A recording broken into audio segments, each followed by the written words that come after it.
하나님 우리에게 많은 것들을 요구하지 않습니다. 많은 것들을 이루라고 하지 않습니다.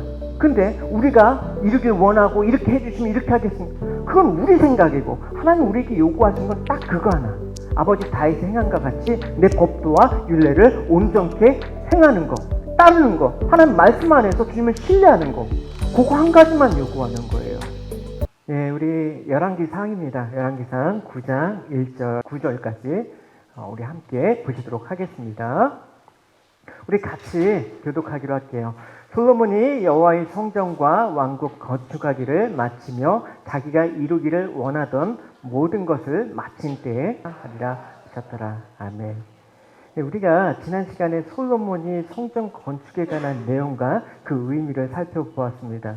솔로몬이 성전을 건축하는데 기간이 7년 정도 걸렸습니다. 대단히 큰 공사였죠. 근데 성전이 이제 마무리된 이후에 솔로몬은 이제 자신이 살 왕궁을 13년에 걸쳐서 건축을 합니다. 여러분, 저희 아버지는 그랬어요. 평생 집 하나 장만하시는 게 소원이셨어요. 그래서 집 하나 진짜 장만하시니까 세상의 모든 것을 얻은 것으로 이제 다 이루었다 그러시더라고요. 지금 세대는 안 그렇겠죠. 근데 저희 부모님 세대나 조금 위 세대 분들을 보면 집 하나 내 집 마련하는 게 소원인 분이 의외로 많습니다. 그러면 솔로몬도 바로 이 내 집 마련하는데 13년이 걸렸으니까 소원을 이룬 셈이네요. 한번 그 소원을 이룬 솔로몬의 모습을 우리가 살펴보았으면 좋겠습니다. 솔로몬은 그래서 자기가 살 왕궁도 지었다고 그러는데 왕궁을 지는데 모두 13년이 걸렸습니다. 그러니까 성전 건축 7년, 왕국 짓는데 13년, 도합 20년. 야, 20년을 건축하는데 모든 세월을 다 바쳤다라는 걸 알 수가 있죠. 뿌듯할 만도 하죠. 근데 솔로몬의 왕궁은 또 성전 건축에 비해서 2배 기간이 더 걸렸다라고 얘기하고 있습니다. 우리가 흔히 솔로몬 타락했네. 하나님 성전은 7년 만에 져놓고 자기 왕궁이 13년 졌다. 그래서 그런 식으로 보면 안 돼요. 예. 솔로몬이 왕궁을 건축하면서 이렇게 오랜 시간을 소비한 까닭이 있어요. 왜냐하면 성전 건축은 아버지 다윗 때 모든 것들을 다 세팅해 줬거든요. 그래서 솔로몬이 성전을 짓는 데는 그렇게 시간이 많이 안 걸렸습니다. 근데 왕궁은 자기가 처음부터 모든 것들을 다 마련해야 하기 때문에 시간이 그렇게 많이 걸렸다는 걸 추정할 수 있고요. 또 두 번째는 왕궁을 짓는 거는 예배당을 짓는 성전과는 달리 그렇게 급할 게 없단 말입니다. 그러니까 7년 동안 성전 건축을 하느라고 여러 가지 노력과 또 백성들에게 부과된 어떤 부담감을 줄이기 위해서 그 공사 속도를 조절할 수 있었을 거라고 우리가 또 추정해 볼 수가 있습니다. 또 아울러서 하나님의 임재의 상징인 처소는 그렇게 많은 인원이 필요 없습니다. 실제로 거주하면서 역사를 다뤄야 되는 성전과 달리 왕궁은 좀 규모가 있어야 되는 까닭이기도 했기 때문에 오랜 시간에 걸쳐서 훨씬 더 큰 규모의 왕궁을 지었다라고 할 수가 있습니다. 그래서 오늘 본문은 솔로몬의 성전과 또 왕궁이 모두 다 마친 후에 하나님께서 그에게 다시 나타나서 이제 말씀하시는 장면으로부터 시작을 합니다.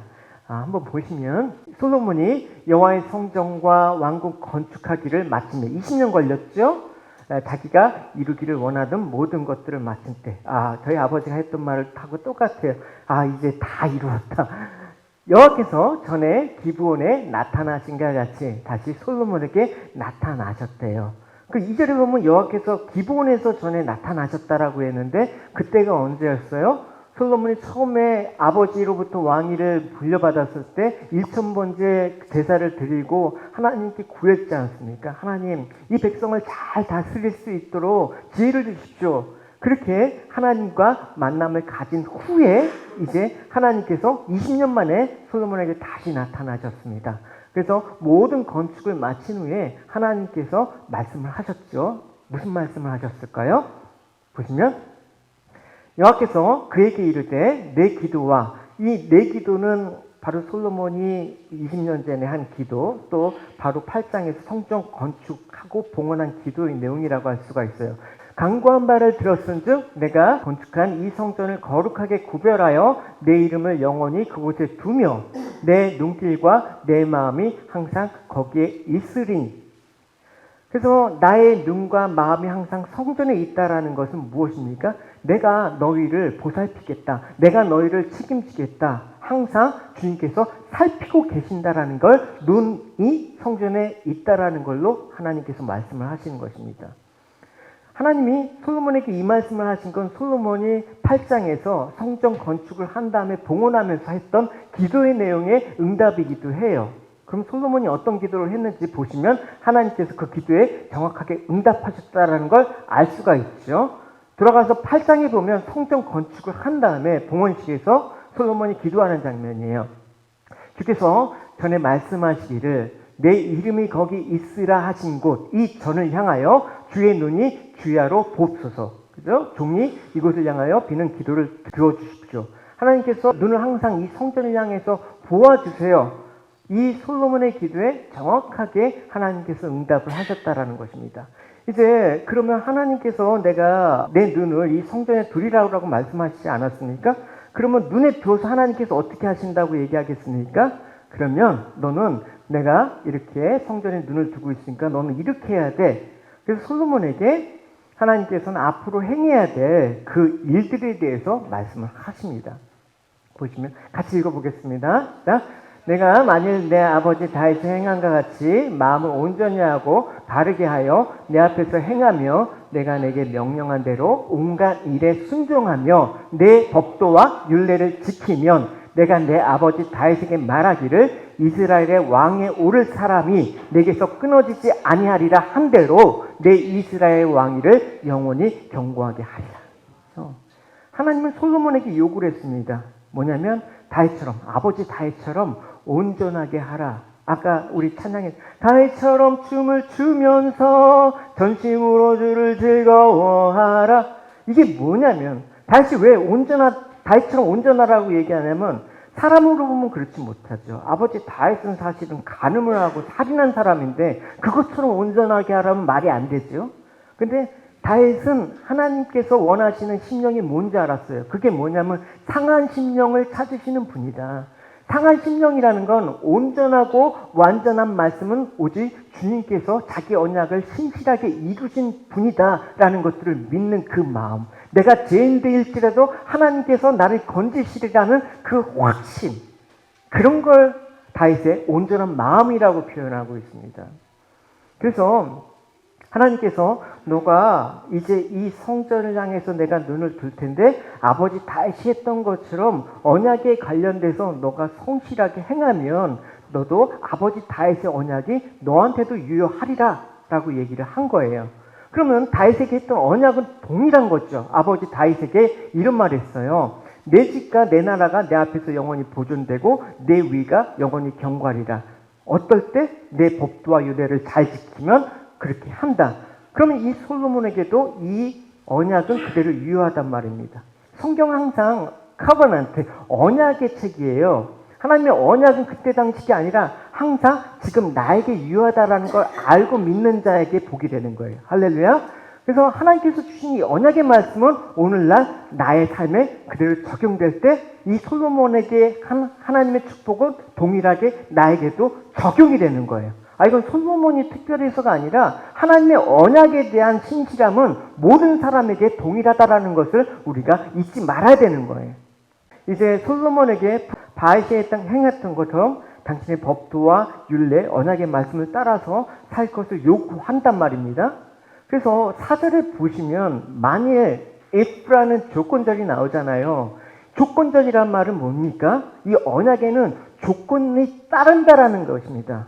그러니까 이 두 가지 조건에 대한 그 얘기를 뭐라고 했냐면 내 마음을 온전히 하라. 여기서 온전이라는 말은 그 히브리어는 그 완전함, 성실함을 뜻하는 거예요. 그러니까 결과 그 자체가 아니라 결과를 이루기까지 그 과정도 성실하게 너가 행해야 된다라는 걸 얘기하는 거예요. 그게 온전하다라는 거. 그 다음 두 번째 이 법도와 율례를 성실히 행하는 거. 그럴 때 하나님께서 이 조건을 두 가지를 충족하면 이스라엘 왕위에 오를 사람이 내게서 끊어지지 않겠다라는 것을 얘기하는 것입니다. 근데 이 조건이 성립하지 않으면 어떻게 됩니까? 만약에 이렇게 하지 않는다면 if not이 들어가겠죠. 그렇게 되는 거예요. 6절, 7절은. 그렇지 않으면 만일 너희 자손이 아주 돌아서서 나를 따르지 아니하고 내가 너희 앞에 둔 나의 계명과 법도를 지키지 아니하고 가서 다른 신을 섬겨 그것을 경배하면 내가 이스라엘을 내가 그들에게 준 땅에서 끊어버릴 것이요 내 이름을 위하여 내가 거룩하게 구별된 이 성전이라도 내 앞에서 던져버리리니 이스라엘은 모두 민족 가운데 속담거리야 이야기거리가 되게 하리라라고 말씀하셨습니다. 그러니까 솔로몬이나 그의 자손들이 하나님을 버리고 계명을 떠나버리게 되면 그들을 약속의 땅에서 끊어버릴 것이라는 경고의 말씀이에요. 약속의 땅은 가나안 땅이 아닙니까? 땅은 예나 지금이나 우리의 삶의 기반이에요. 생존의 기반이라고 할 수가 있죠. 그래서 이스라엘을 끊어지게 한다는 것은 그들의 생존의 기반을 끊어버리게 된다, 잃어버리게 된다는 걸 의미하는 것입니다. 그래서 이 말씀은 하나님을 따르고 하나님의 계명을 지키는 것이 이스라엘에게 있어서는 생존과 관련이 있다는 것을 알고 있습니다. 어쨌든 순종하면 축복을 받지만 불순종하면 심판을 받게 됐다. 이렇게 긍정과 부정을 지금 대립적 개념의 병치를 통해서 이 본문 기자가 의도하는 바는 솔로몬이 초기에는 축복의 길을 걸었어요. 근데 이제 중요한 갈림길에 있다. 뭔가 긴장감이 있다. 이전과는 좀 다른 모습이 나올까라는 어떤 시그널이 있단 말입니다. 그래서 과거 솔로몬은 하나님의 지혜를 구하고 백성들을 바르게 통치할 수 있도록 해달라는 그런 바른 신앙 노선에서 계속해서 하나님의 명령을 말씀을 따라서 지혜롭게 행했지만 이제 모든 것들을 마친 후에 하나님의 임재의 상징인 성전과 또 자기가 그 국사를 돌보게 될 그 왕궁의 건축을 모두 마쳤을 때 그 동일한 마음을 가졌느냐? 그렇지 않았다라는 걸 우리는 뭐 내용을 알고 있으니까, 솔로몬이 타락한 거를 알고 있으니까. 근데 여기서 그 지점이 딱 지금 온 거예요. 그래서 10절에 보면 그렇죠. 다 마치니까 자기가 이루기를 원했던 모든 것들을 마친 후에 항상 우리의 문제는 이거예요. 내가 뭔가 이루기를 위해서 계속해서 하고 부족한 것들을 노력해서 갈 때는 문제가 없는데 모든 것들이 이제 다 마무리될 때 거기서 스톱이 안 돼요. 더 나가야 되는. 그러니까 우리의 욕망은 채울 수가 없는 거 아닙니까? 그래서 솔로몬이 이젠 원하는 것들을 다 이뤘습니다. 그럼 딱 한 가지만 하면 돼. 이제 하나님 말씀에 순종하면서 그 말씀대로 행하기만 하면 이스라엘은 영원히 하나님의 그 나라의 본으로서 하나님이 지켜주실 거야. 하나님 책임져 주실 거야. 대단히 쉽게 생각하지만 그렇지 않다라는 걸 우리가 솔로몬의 모습을 통해서 알고 있습니다. 솔로몬의 건축이 성전과 왕궁에서 끝나는 게 아니라는 것을 이렇게 얘기해요. 자기에게 있던 모든 국고성과 병거성과 마병의 성들을 건축하고 솔로몬이 또 예루살렘과 레바논과 그가 다스리는 온 땅에 건축하고자 했던 것을 다 건축했대. 국고성은 곡식이나 어떤 물건을 저장하는 창고예요. 그죠? 예수님께서 말씀하신 그 어리석은 부자의 모습이 생각나지 않습니까? 그리고 뭐 병기고 뭐 이런 것들. 그러니까 솔로몬은 이렇게 많은 성들의 건축을 왜 했습니까? 이 이스라엘의 국력을 튼튼히 해야겠다. 그래서 이 이스라엘을 영원히 통치하기 위해서 기반을 다져야겠다라는 생각을 했단 말입니다. 이게 하나님께서 원하시는 부분이 아니었다라는 것을 보여주는 거예요. 솔로몬 이런 모든 일과 상관없이 하나님 뭐만 보신다고 얘기했습니까? 너가 다윗의 행한 것 같이 행하기만 하는 걸 본다라는 거예요. 하나님 우리에게 많은 것들을 요구하지 않습니다. 많은 것들을 이루라고 하지 않습니다. 근데 우리가 이루길 원하고 이렇게 해주시면 이렇게 하겠습니다. 그건 우리 생각이고 하나님 우리에게 요구하신 건 딱 그거 하나. 아버지 다윗의 행한과 같이 내 법도와 율례를 온전케 행하는 거, 따르는 거, 하나님 말씀 안에서 주님을 신뢰하는 거, 그거 한 가지만 요구하는 거예요. 그러니까 그 한 가지만 갖고 우리가 신앙생활 하는데도 충분해요. 근데 솔로몬 같이 이제 자기가 원하는 것들을 마친 후에 더 나아갔더라. 멈추지 않았더라. 이게 우리의 모습과 동일한 것이라는 걸 오늘 본문을 통해서 말씀을 하시는 것입니다. 하나님은 솔로몬이 뭘 짓건 사실 관심이 없으셨어요. 우리가 관심 있는 거죠. 우리가 교회를 크게 짓고 우리가 빚을 내서 성전을 짓고 뭐 시설을 뭐 이렇게 화려하게 하고 그 우리가 관심이 있는 거죠. 하나님은 그런 거에 관심이 없어요. 예? 좋은 것들 해놓고 이게 하나님의 영광이다? 누가 그래요? 하나님 그런 말씀 하신 적이 없어요. 그래서 솔로몬이 하나님의 말씀에 마음에 두었다면 솔로몬에게 중요한 것은 딱 하나, 아버지 다윗이 행한 것처럼 상한 심령을 받으시는 하나님을 향해서 그 하나님의 말씀과 율례와 법도를 따르는 그 모습만 있었을 것입니다. 근데 솔로몬의 마음은 그렇지 않다라는 것을 이내에 밝히고 있지 않습니까? 성경은 솔로몬이 여호와의 눈앞에서 악을 행하여 그의 아버지 다윗이 여호와를 온전히 따른가 같이 따랐다 하면 다행인데 따르지 않았다라고 얘기를 하고 있습니다. 그러니까 솔로몬이 다윗 행한과 같이 따르지 않았다 그러면 어떻게 한다? 아까 조건적인 그런 하나님의 약속이 있잖아요. 따르지 않으면 끊어서 버린다. 영원히 너희 이스라엘 왕위가 이어질 거라는 하나님의 약속과는 반대로 끊어서 버린다라는 거예요. 그럼에도 불구하고 솔로몬은 하나님께서 경고를 주셨음에도 불구하고 계속해서 건축에 매진합니다. 그 건축이라는 것이 또 국정을 다스리기 위한 그것만 아니라 솔로몬이 이방의 연인들과 많이 그 우리나라 호족들처럼 이제 자기의 세력을 강화하기 위해서 정략 결혼을 하는 바람에 아내가 많이 있지 않았습니까? 그 아내들은 다 이방신을 섬기는 이방인. 그래서 이 아내를 위한 건축을 하다 보니까 자연스럽게 이방 신전도 세우고 그런 모습이 있었단 말입니다. 그러니까 자연스럽게 하나님과의 관계가 어떻게 멀어지게 되는 것이죠. 그래서 이렇게 얘기하고 있습니다. 여호와께서는 솔로몬에게 2번이나 나타나서 다른 신을 섬기지 말라고 말씀하셨습니다. 그럼에도 솔로몬이 이스라엘의 하나님 여호와를 따르지 않자 여호와께서 솔로몬에게 분노하셨습니다.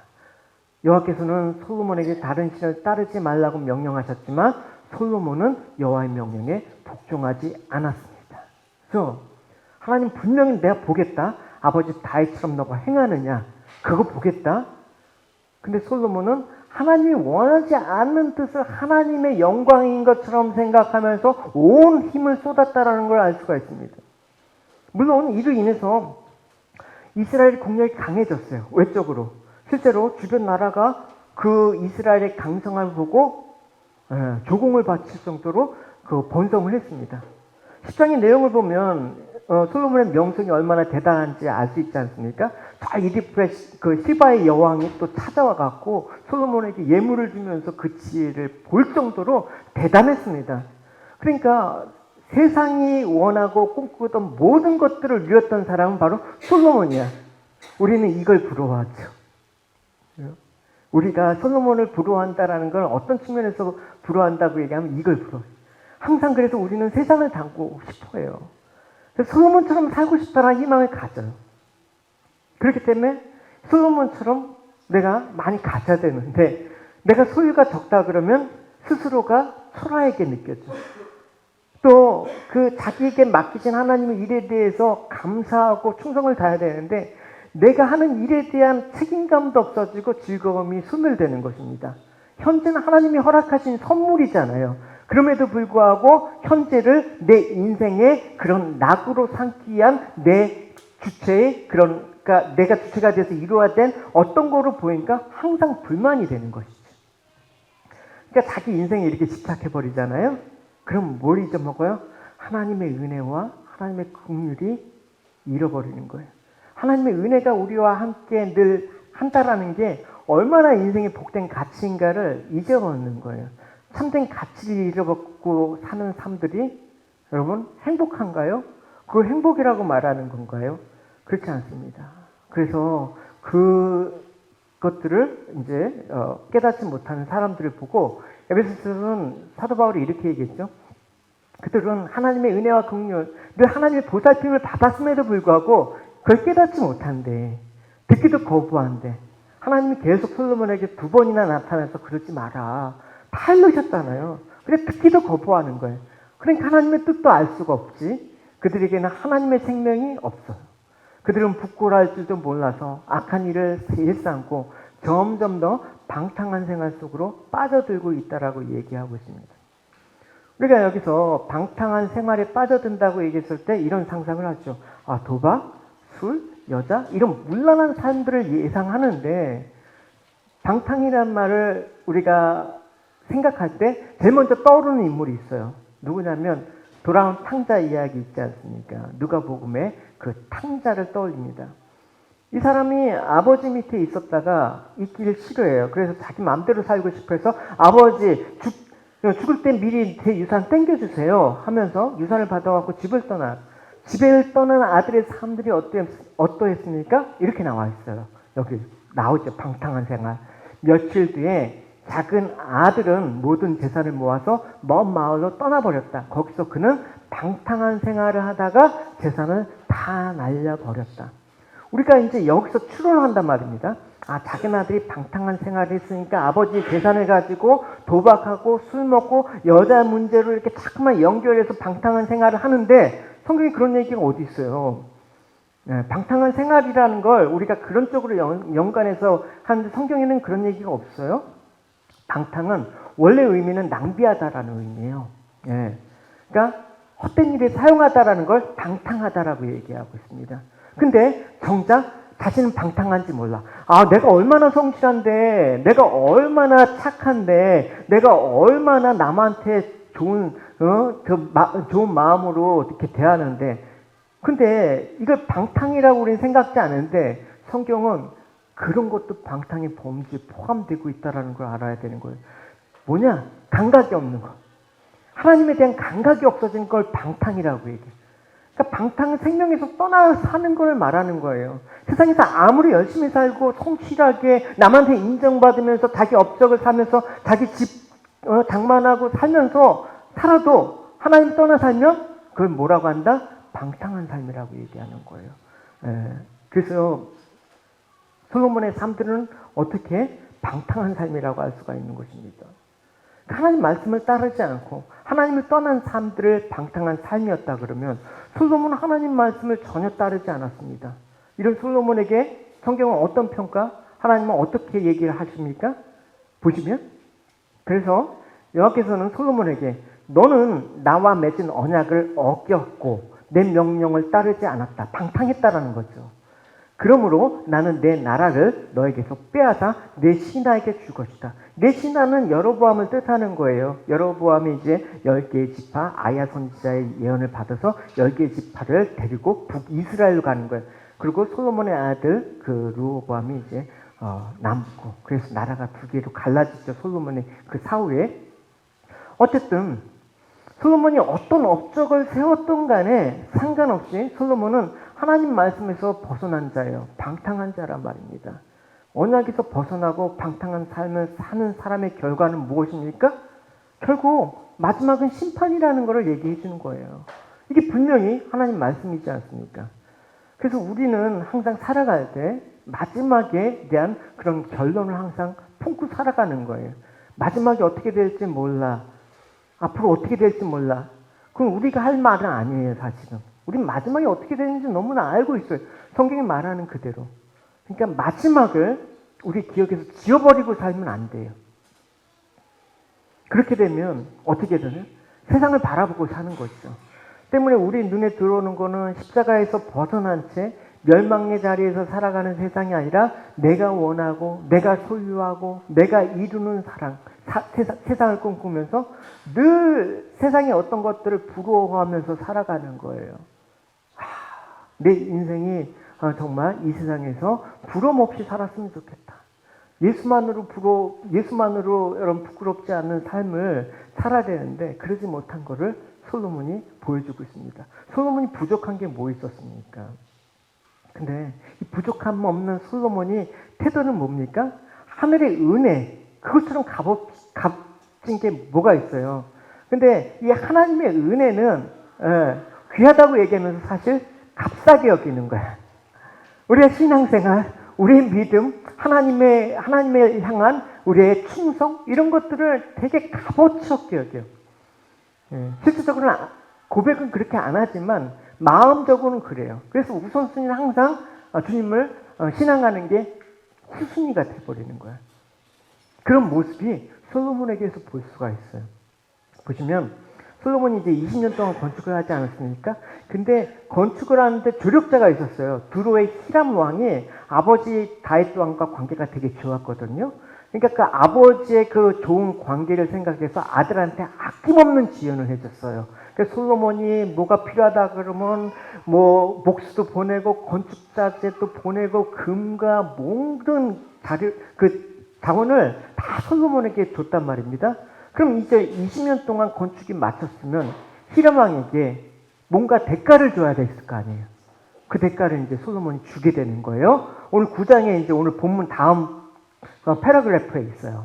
보시면 솔로몬 왕은 그가 원하는 대로 백향목과 잣나무와 금을 보내주었던 두로 왕 히람에게 갈릴리에 있는 20개의 마을을 주었습니다. 히람은 두로에 와서 솔로몬이 준 마을들을 둘러보았습니다. 그러나 그 마을들은 그의 마음에 들지 않았습니다. 히람이 말했습니다. 나의 형제여, 그대가 나에게 준 마을들이 이 정도밖에 안 돼요? 그래서 지금까지 사람들은 그 마을들을 쓸모없는 땅이라고 부르는 뜻으로 가불 땅이라고 불렀습니다. 그러니까 히람은 솔로몬이 갈릴리에 있는 20개의 마을이 마음에 들지 않는 거예요. 좀 대단히 좀 좋은 거, 노른자 땅 있지 않습니까? 예루살렘 주변에. 그래서 최소한 강남은 아니더라도 조금 벗어나서 분당, 뭐 일산 이런 데 좀 좋은 땅을 주면 얼마나 좋아. 근데 저 꼴짝에 있는 쓸모없는 땅, 사람도 없는 그런 땅을 딱 주면서 그렇게 수고했어 이러는 거예요. 가불이라는 말은 쓸모가 없다는 뜻이에요. 별로 좋지 않다.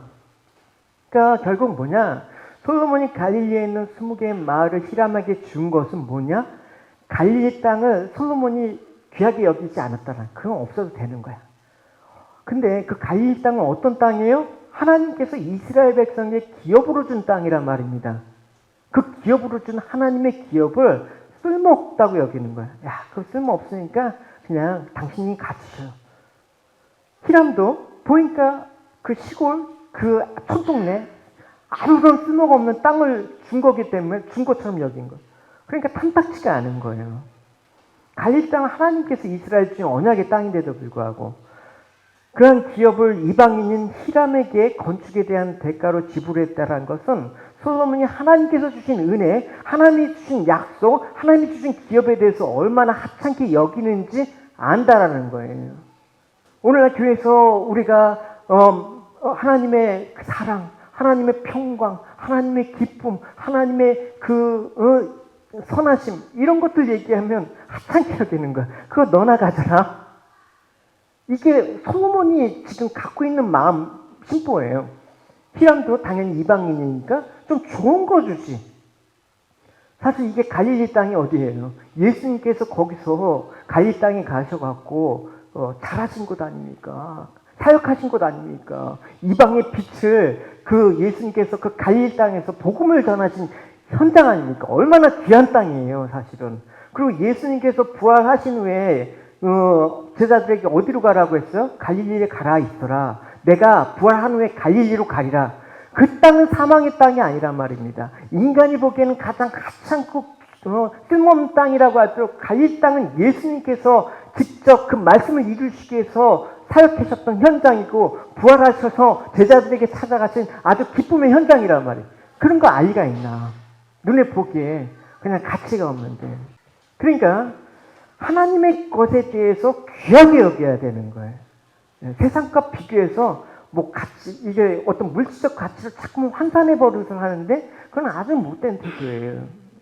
교회 가치도 그렇게 평가한답니다. 교회 여러분 매물로 이렇게 거래되는 거 알지 않습니까? 성도 한 사람당 몇 명씩가 권리금 받아서 교회도 팔아먹고 그런 세상이에요, 여러분. 다만미 알고 있는 거 아닙니까, 여러분? 얼마나 하나님의 약속과 하나님의 은혜를 값어치 있게 여기지 않았으면 그런 거냐. 솔로몬이 그런 거예요. 뭐 히람도 그렇고. 이때가 언제예요? 인생에 있어서 가장 최고의 정점일 때 이랬단 말입니다. 그러면 이런 나라는 과연 하나님이 원하시는 나라일까? 이런 삶들이 하나님이 원하시는 나라일까? 삶일까? 모든 걸 다 이루고 세상에 남부럽지 않는 그 솔로몬의 그런 삶들이 우리가 정말 바라는 삶일까? 잠깐만, 예루살렘의 왕궁의 그 가치만 생각하면서 변방의 갈릴리에는 하잘것없는 것들을 이 여기는 솔로몬의 마음처럼 생각하시면 안 되는 것입니다. 솔로몬은 비록 이스라엘을 강하게 만들었을지언정 아무리 강한다고 해도 하나님이 약속했어요. 너 그 땅에서 쫓겨날 거야. 너 이제 너 위에서 왕위가 끊어질 거야. 그럼 불쌍한 거죠. 많이 가졌는데, 많이 잃었는데, 세상에서 남부러먹을 것 없는 성공을 했는데 하나님을 모른다? 불쌍한 거예요. 우리가 무엇을 하는데 의미가 있겠습니까? 세상을 향해서 그 이름을 떨쳤는지는 몰라도 하나님께서는 그 이름이 무너져야 될 존재라는 것에 불과한 것을 우리는 알 수가 있는 것이죠. 보십시오. 솔로몬이 지금 이런 상태에서 뭘 했습니까? 하나님께 예배드렸다. 보시면 9장에 보시면 솔로몬은 한 해에 3번씩 자기가 여호와를 위해 쌓은 제단 위에 태워드리는 제물인 번제물과 화목제물을 바쳤습니다. 그리고 여호와 앞에 놓인 향단에서 향을 피웠습니다. 이렇게 솔로몬은 성전 짓는 일을 마쳤습니다. 그러니까 솔로몬이 건축으로 바쁜 가운데 여호와를 위해서 한 해에 3번씩 번제와 감사 제물을 드렸대요. 우리가 이걸 생각할 때 어쨌든 솔로몬은 신앙은 있었네. 하나님을 섬기고자 했던 마음들이 있었네 라고 쉽게 생각하지만 생각을 해보시면 이스라엘이 하나님께 제사를 드리지 못해서 망했습니까? 이스라엘은 그 와중에서도 제사를 철저하게 드렸어요. 예레미야가 그렇게 이 가증한 멸망의 성전에서 거짓된 거다라고 했는데도 불구하고 그들은 예배를 계속해서 드렸습니다. 왜? 이스라엘이 하나님이 선택하지 않아서 하나님 주신 땅에서 쫓겨났습니까? 중요한 것은 뭐냐? 딱 한 가지. 너가 다윗의 행함과 같은 그런 것이 있느냐? 그거 한 가지예요. 그게 하나님 언약 안에서 살아가는 거란 말입니다. 그러니까 제사를 드리는 것도 이스라엘을 이스라엘 되게 하지 못하는 거예요. 여러분, 교회 나와서 우리가 예배를 드리고 좋습니다. 근데 그거 자체가 성도됨의 그런 보증이 되지 못하는 거예요. 그죠? 우리가 이 삶 속에서 하나님 말씀을 또 우리 인생 가운데 펼쳐갈 때 하나님의 은혜와 그 경륜들을 날마다 인정하면서 나와야 되는 거예요. 그게 상한 심령으로 성전 앞에 나온 그 마음을 받으신다라는 것이죠. 그러니까 솔로몬 때는 오늘날 지금 이때 똑같아요. 우리 눈에 보이는 영광을 자꾸만 추구한단 말입니다. 사람이 만들어내는 그 영광. hil송가면 얼마나 그냥 끝내줘, 완전히. 그거 압도되죠. 그걸 하나님의 영광이라고 얘기합니까, 여러분? 사람이 만들어낸 영광과 하나님이 원하신 영광은 다른 거예요. 잠깐만 우리가 그거에 착한 마음들을 빼앗기고 그게 정말 하나님을 영광 돌리는 삶이다라고 생각하면서 추구하는 그것들을 끊어내야 되는 거예요. 그래서 하나님을 믿는 우리의 관심이 어디를 향하는지 항상 체크해 보셔야 되는 것입니다. 우리가 천국을 말하는데 막상 관심은 세상을 향해 가 있어. 세상에서 번영하고 풍요를 이루는 내 세계를 꿈꾸는 그러한 현실을 이루는데 하나님 도와주십시오라는 데 관심이 있어. 근데 그 마음을 노골적으로 내보이긴 쉽거든. 왜냐? 그래도 신앙은 좋은 척 해야지. 그래서 우리는 나를 위해 죽으신 십자가 예수만을 바라봅니다. 근데 마음을 안 바라봐. 솔로몬이 지금 제사 드렸잖아요. 제사 드리는데 그 마음은 딴 데 가 있어 이미. 하나님의 그 영광에 대해서 이제 예수님께서는 이 솔로몬의 영광이 얼마나 하잘것없는지 직접 말씀하시지 않았습니까? 보시면 마태복음에 그러나 내가 너에게 말하노니 솔로몬의 모든 영광으로도 입은 것이 이 꽃 하나만 갖지 못하느니라. 오늘 있다가 내일 아궁이에 던져질 들풀도 하나님이 이렇게 입히시거든 하물며 너희일까 보냐 믿음이 작은 자들아. 우리는 솔로몬의 이런 겉으로 드러나는 화려한 영광을 잊고 싶습니다. 그래서 솔로몬의 삶들을 부려합니다. 하지만 주님께서는 솔로몬의 모든 영광도 이 꽃 하나만도 못한 하잘것없는 것이다. 내일 아궁에 던져질 들풀도 하나님에서 존재하는데 너희들이 그 사실을 모르고 이룬 그 성공이 무슨 나에게 영광이 될 것이며 그게 무슨 너희들의 그 유익이 될 것이냐 라고 얘기하는 것입니다. 그러니까 솔로몬의 영광을 우리 인생의 최고의 가치로 여긴다 그러면 그거는 내 인생은 내 것이라는 그 소유에서 벗어나지 못한 거예요. 그걸 뭐라고 얘기합니까? 그게 우상이라고 얘기했잖아요. 그러니까 하나님의 의지하는 마음이 아니라 결국 내가 원하지 않는 인생들이 펼쳐질 때 하나님께 불명. 하나님 제가 얼마나 이렇게 열심히 했는데, 하나님 제가 얼마나 제사를 열심히 드렸는데, 하나님 제가 얼마나 성전에서 예배를 열심히 드리고 많이 갖다 바치고 충성을 다하고 봉사를 다했는데 하나님 이루시면 안 되죠. 대가를 이루시게 주면 안 되죠. 그게 히라망에 준 갈릴리 20개의 그 변두리 마을이에요. 하나님께서 분명히 좋은 걸 줬는데 우리가 그걸 좋은 걸 몰라. 하나님, 그래서 뭐니 해도 캐시가 최고죠. 솔로몬이 나중에 알았어요. 나중에 솔로몬이 뭘 썼죠? 잠언서하고 전도서 썼잖아요. 전도서에 이런 자기 인생을 딱 돌아보니까 이 말을 한 거예요. 그래서 설교자, 여기는 솔로몬이에요. 말합니다. 인생은 정말 허무하고 허무하다. 세상 만사가 너무 허무하다. 사람이 해 아래서 일하는 모든 수고가 무슨 유익이 있는가. 내가 왕노릇 해보고 천하의 그 누구도 누릴 수 없는 부귀영화도 한 몸에 받아보고 노년에 이제 세상 사람들이 다 가는 길목, 이제 죽음이 앞둔 그 길목에서 서서 보니까 내 인생을 돌아보니까 모든 것이 헛된 것이었구나 라고 깨달은 거예요. 그러니까 솔로몬이 헛되다고 한 것은 하나님을 알고 나니까 우리 인생에서 나오는 그 모든 것이 의미가 없음을 알게 된 것이죠. 그러니까 의미 없는 것에 매달려온 인생이기 때문에 헛되다고 얘기해요. 인생을 다 그렇게 도매구멍으로 얘기하는 게 아니라 하나님을 알지 못하는 인생이기 때문에, 그래서 우리 인생 가운데 하나님을 아는 게 가장 중요한 것이죠. 그랬더라면 솔로몬이 그렇게 건축에 열심히 힘쓰지 않았을 텐데 그냥 자기 왕궁까지 다 이룬 후에 열심히 이제 하나님만을 섬기면서 하나님 예배하면서 하나님 말씀대로 그렇게 살아갔을 텐데 그게 아니었다. 결국 이스라엘을 강하고 굳건하게 하는 것은 내가 노력해야지, 내가 힘을 길러야지, 내가 많은 업적을 세워야지, 그런 것들은 다 무너질 것이라는 것을 여러분 염두에 두셔야 되는 것입니다. 그렇지 않으면 아무런 인생 자체가 이런 솔로몬의 그런 고백처럼 허무하다라는 얘기를 할 수가 있어요. 그래서 솔로몬은 이런 자신의 삶들이, 자신의 과거의 이런 잘못들이 후세인 우리에게, 독자인 우리에게 반복되지 않았으면 하는 간절한 마음이 있어요. 그래서 그런 마음이 어떤 말입니까? 유명한 말을 하죠. 그러므로 너는 내 젊음의 날에 곧 내 괴로운 날이 닥치기 전에 이제는 사는 것이 낙이 없구나 라고 말할 때가 닥치기 전에 누굴 기억하라? 창조주를 기억하라. 해와 달과 별이 어두워지기 전, 비바람이 휩쓸고 지나간 후 다시 구름이 몰려오기 전에 누구를 기억하라? 그분을 기억하라. 솔로몬은 자신의 경험에 비추어서 창조주 하나님을 생각하지 않은 인생이 어떤 건가를 우리에게 말해주고 있습니다. 근데 이렇게 말해도 사람들은 귀 기울이지 않아요. 왜? 그 마음에 자꾸만 허망한 것을 찾으려고 해요.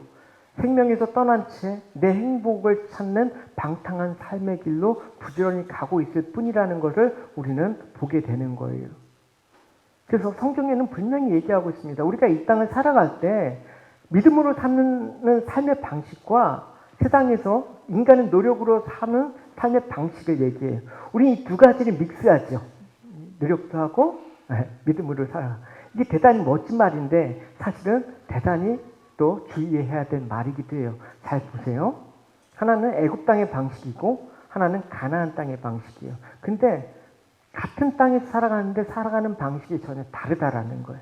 보시면 신명기에 내가 들어가고 차지하려는 땅, 이 가나안 땅은 내가 낳은 애굽 땅과 같지 아니하니 거기서 너희가 파종한 후에 물로 물대기를 채소밭에 땡같이 하였거니와 너희가 건너가서 차지할 땅, 산과 골짜기가 있어 하늘에서 내리는 비를 흡수하는 땅이요 내 하나님 여호와께서 돌보아 주신 땅이라. 연초부터 연말까지 내 하나님 여호와의 눈이 항상 아까 성전에 있는 것처럼 항상 그 위에 있다라고 얘기하지 않습니까?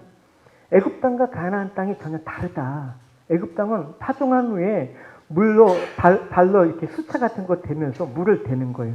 그러니까 채소밭에 땡과 같이. 그러니까 나일강이 그 하류이기 때문에 광개수를 만들고 곡물에 물을 대는 건 인간의 노력에 의해서 얼마든지 풍성한 결실을 맺을 수가 있어요. 또 가나안 땅은 또 그 나일강 그 땅은 비옥하지 않습니까? 근데 가나안 땅은 인간의 노력으로 보장할 수가 없는 거예요. 왜냐, 산과 골짜기에서 하늘에 내리는 비를 저장하는 게 아니에요. 그냥 다 없애버리는 거예요. 그러니까 하나님께서 늦은 비와 이른 비를 때에 따라 적당히 내려주지 않으면 생존할 수가 없는 땅이에요. 너희들이 아무리 씨를 뿌리고 수확하기 위해서 노력을 해더라도 내가 은혜로 너희들을 돌봐주지 않으면 수확을 거둘 수 없다. 그게 가나안 땅이에요. 여기서 하나님의 눈이 항상 그 위에라는 말이 있지 않습니까? 여기서 그 위에라는 히브리어 배라는 거는 전치사예요. 뭐냐면 어디 안에 누구누구와 함께 with라는 전치사가 그 배라는 그 히브리어거든요. 그래서 이 말은 뭐냐? 너희들이 하나님의 부름을 받고 이제 하늘의 방식으로 사는 성도라면 너희들이 항상 성령 안에서 성령과 함께 사는 삶들을 살아야 된다. 아까 솔로몬에게 얘기한 것처럼 아버지 다윗과 같이 법과 율례를 항상 지키며 마음에 품고 행해야 된다. 동일한 말이에요. 하나님께서 우리에게 다른 거 요구하지 않았어요. 그러니까 그러므로 이스라엘 백성은 애굽에서 살던 방식이 아니라 하나님의 눈길을 의식하면서 살아갈 때 하나님께서 뭘 보장해 준다? 너희들 삶들은 내가 돌볼 거야. 내가 보살필 거야. 이게 하나님을 신뢰하는 거예요. 하나님은 이 마음들을 우리에게 귀하게 받으시고 이 마음을 요구하세요. 그래서 전심으로 주를 즐거워하라. 그 전심이라는 건 나오잖아요. 전심이란 건 뭐예요? 이것만 받겠다. 이 온전한 마음만 내가 받겠다. 따라서 우리가 먹고 마시면서도 내 힘이 아니라 은혜로 주어진 것을 잊지 않을 때, 내가 먹고 마시고 이 누리는 모든 것들은 하나님께서 나를 돌보시고 또 영원히 목마르지 않고 영원히 줄이지 않는 그런 하나님의 양식을 공급해 주시는 은혜구나라는 사실을 깨닫게 되는 것이죠. 그래서 예수님께서 그 수가성 여인에게 이제 진짜 하나님을 만나고 정말 하나님을 예배하는 것이 뭔가라는 것들을 알았을 때 예수님께서 이런 말씀을 하시잖아요.